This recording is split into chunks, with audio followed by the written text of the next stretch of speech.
Hello everyone, আসসালামু আলাইকুম। আশা করি সবাই ভালো আছেন। আলহামদুলিল্লাহ আমিও ভালো আছি। আজকে শেয়ার করতে চাচ্ছি আপনাদের সাথে খুবই টেস্টি একটু রেসিপি। সেটি হচ্ছে জাটকা মাছ দিয়ে ধুন্দুল বা চিচিঙ্গার ঝোল। তাহলে শুরু করছি। একটি কড়াইতে প্রথমে আমি দিয়ে দিচ্ছি পরিমাণ মতন তেল। তেল যখন গরম হয়ে যাবে তার মধ্যে এখানে আমি দিয়ে দিচ্ছি জাটকা মাছ।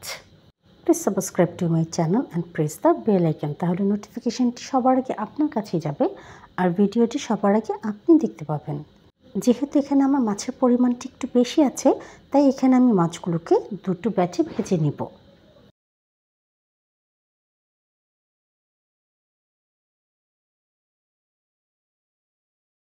মাছের একটি পিঠ যখন ভাজা হয়ে গেছে, আমি উল্টে দিচ্ছি পরের পিঠ ভাজা হওয়ার জন্য।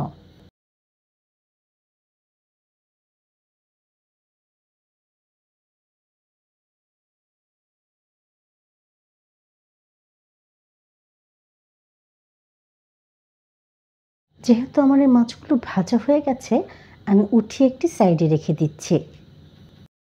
Please to like, comment, share more and more, তাতে করে আমি অনেক বেশি মোটিভেট হয়ে যাই। আমার ভিডিও বানানোর আগ্রহ অনেক বেশি বেড়ে যায়, আর সেই ভিডিওগুলোকে আমি আপনাদের সাথে শেয়ারও করতে পারি। আমি সেম একই প্রসেসে পরের মাছগুলোকেও ভেজে নিচ্ছি। আপনাদের মাঝে অনেকেই আছেন যারা আমার ভিডিও দেখেন কিন্তু নাই সাবস্ক্রাইব করে দিচ্ছেন আমার ইউটিউব চ্যানেলটিকে, আর নাই ফলো করে দিচ্ছেন আমার ফেসবুক পেজটিকে। আপনাদের কাছে আমার একটি আন্তরিকভাবে রিকোয়েস্ট, সেটি হচ্ছে প্লিজ আপনারা সাবস্ক্রাইব করে দিবেন আমার ইউটিউব চ্যানেলটিকে আর ফলো করে দিবেন আমার ফেসবুক পেজ তিন্নাস কিচেনকে। আমার এই মাছগুলোও কিন্তু ভাজা হয়ে গেছে, আমি এগুলোকেও উঠিয়ে একটি সাইডে রেখে দিচ্ছি।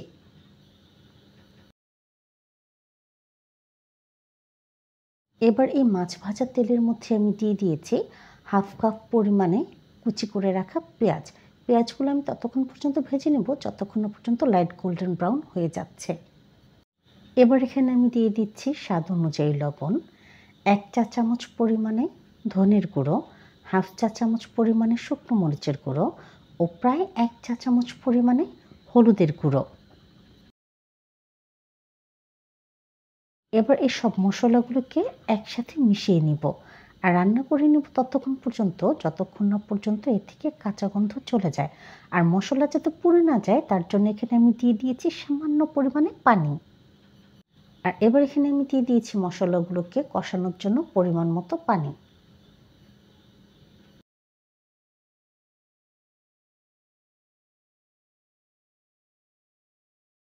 দেখতেই পাচ্ছেন দর্শক, আমার মশলা থেকে কিন্তু তেল ছেড়ে দিয়েছে, তার মানে হচ্ছে মশলাগুলো খুব ভালো করে কষানো হয়ে গেছে। এবার এখানে আমি দিয়ে দিচ্ছি স্লাইস করে কেটে রাখা চিচিঙ্গা বা ঝিঙা। এবার এই চিচিঙ্গাগুলোকে আমি একটু খুব ভালো করে কষিয়ে নিব।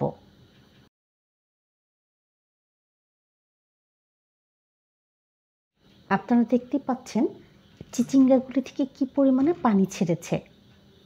অলরেডি এই চিচিঙ্গাগুলি কিন্তু 50% সেদ্ধ হয়ে গেছে, কিন্তু যেহেতু আমি এখানে মাছ দিব তাই অল্প পরিমাণে পানি দিয়ে দিচ্ছি।